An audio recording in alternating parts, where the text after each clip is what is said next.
with Victorian death rites and mourning customs. I'm going to be talking about popular Victorian hauntings, ghost stories, and I'm also going to be talking about Victorian lore and symbolism, including fairies and magic. Because the Victorians were really, they were really into symbols. I don't know if you know that. They were like flowers. If you gave somebody a flower, it meant something, the color. If you gave, like, for example, if you gave somebody a yellow rose, it meant, I just want to be your friend. If you gave them a pink rose, it meant, well, I'm really quite fond of you and I would like something more to happen. If you gave them a red rose, well, you know, that has to do with passion. And it also had to do with the number of flowers and whatnot that you gave them. So anyway, that's going to be part of what I'm going to be doing. And I'm also going to be reading tea leaves at their high tea. You read tea leaves? Yeah, I read tea leaves. I didn't know that. It's very, yeah, I actually believe that spirit talks to us in ways that we understand, signs and symbols. Tea leaf readings, that's kind of exactly what's happening. Your guides, your spirit guides, are kind of talking to you through the tea leaves. So I look into the cup and I see the signs and symbols, and I interpret them. So yeah, I'm going to be doing the tea leaf reading at the high tea, and they're having this midnight carnival. And of course, it's going to be a midnight carnival that would have taken place in the Victorian era. And back then, for lack of a better word, it was kind of a freak show. Those, you know, the sideshow carnivals had to do with a lot of weirdness. So, there's going to be this troupe that comes in that, you know, they swallow swords, they walk on glass, they put nails in their nose, and there's going to be little people dressed up. But I'm going to be doing the seance, and that includes oracle readings with my fairy cards and with my animal totem cards. And that's going to be May 28th through the 31st in Dearborn, Michigan. And if you're interested in coming out and seeing me, and another exciting thing is in conjunction with Henry Ford Museum and the Greenfield Village. What's so exciting about that, being a paranormal investigator, that place is haunted. So I'm so excited about going there. Yeah. So, I mean, there's ghost stories that I have that I'm going to be talking about at the expo, you know, about the Greenfield Village and Henry Ford Museum. So if you're interested in going and purchasing tickets, you just go to www.worldsteamexpo.com. Boy, thanks, Amy. I hope you have a great time. I will. I hope to see you there, Clyde. Oh, I'd love to go. Thank you. Bye. I'll see you. Oh, folks, I goofed. I should have played that interview last week. Hey, what are you going to do? The phone lines are open. Folks, you're listening to Spooky Talk, the talk show that's spooky, here on WPON 1460 AM. Call the station now, live. Call 248-557-1460. I invite you to drop by the website, spookytalk.com, or leave a message on the Spooky Talk phone line anytime, 24 hours a day, 7 days a week. 313-633-1599 is the number for that. Here it is. It's June. And all kinds of different summer activities, graduations and stuff. Let's see. Now this.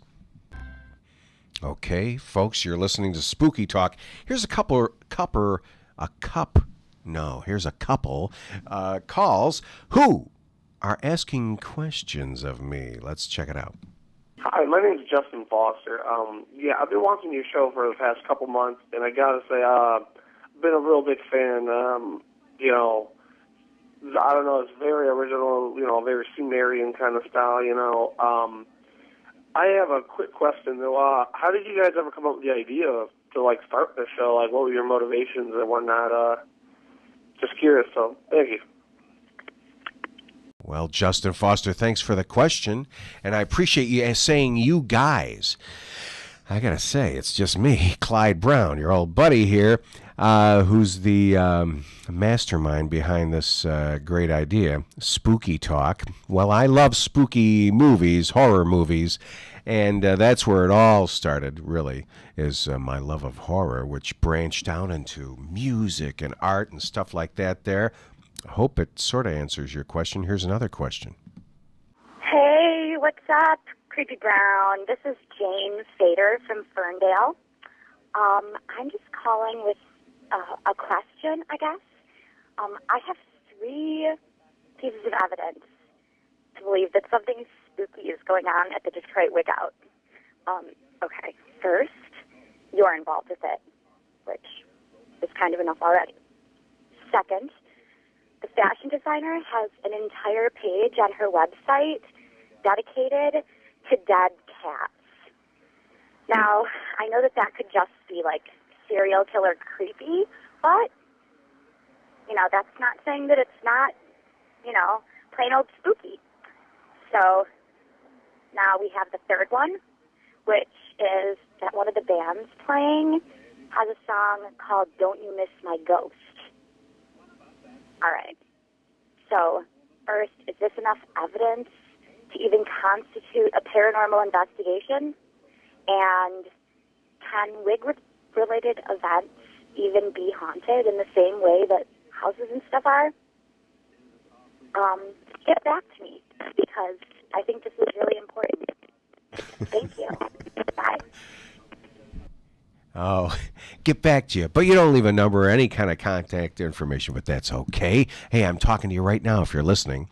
Jane Fader with all kinds of questions. The Detroit Wig Out she's referring to is going to be a great time. Please Google that, the Detroit Wig Out. I'm the host of it again this year. An honor to be involved with this great crazy event where everybody wears wigs. You don't have to, but it'll actually cost you less getting in if you wear a wig. And it's a charitable event for bone marrow transplant. If you get a chance, please Google more about that. And thanks. Now here's this caller. I'm here with Ben Rodriguez. From what city? Westland in Michigan. And on the web, you do Peter is the Wolf. It's a webcomic. Think of it as an American werewolf in American Pie. Very cool. You were bringing up the subject of Gondela? Yeah, Gondela, the Green Witch. She used to be a Michigan staple. Every Halloween, she would paint herself green and tell spooky stories at different parties. She's since passed on, but she did leave a legacy of Michigan-centric spooky tales and stories about haunted houses and locations within the state. Thanks, Ben. Appreciate it. You're welcome, man. Ladies and gentlemen, on Spooky Talk now, I have Claudia Ivy with a spooky experience. Hi, Claudia. Hello. I lived in a house that was very active for 20 years. Over the years, we had a lot of different experiences. One night, I was watching TV. My oldest daughter was up. She's on the other side of the living room at a desktop computer, and I'm sitting on the couch, a reclining couch, and my dog, which is a small Sheltie, named Toby, he was laying next to me. Well, across from me is TV, but next to the TV, right across from me, is a blue and gold parrot. Yeah, her name's Mickey. It was, besides Jay Leno being on TV, it was quiet. And I had a laptop in my lap. All of a sudden, like a huge dog fight in the middle of my living room, but you can't see anything. Huh. You can feel the vibrations, you can hear the growling, the snarling. My feet were being bumped. The reclining part, that was up. I could feel that being bumped. The parrot that was asleep on her swing, she falls down and flattens down on the bottom of the cage. And the dog that was sitting next to me, sleeping next to me, he got up and he jumped off the couch and he's snapping at the air, barking and growling and whatever he's barking at, like you could see. And I froze in my seat with a laptop on my lap,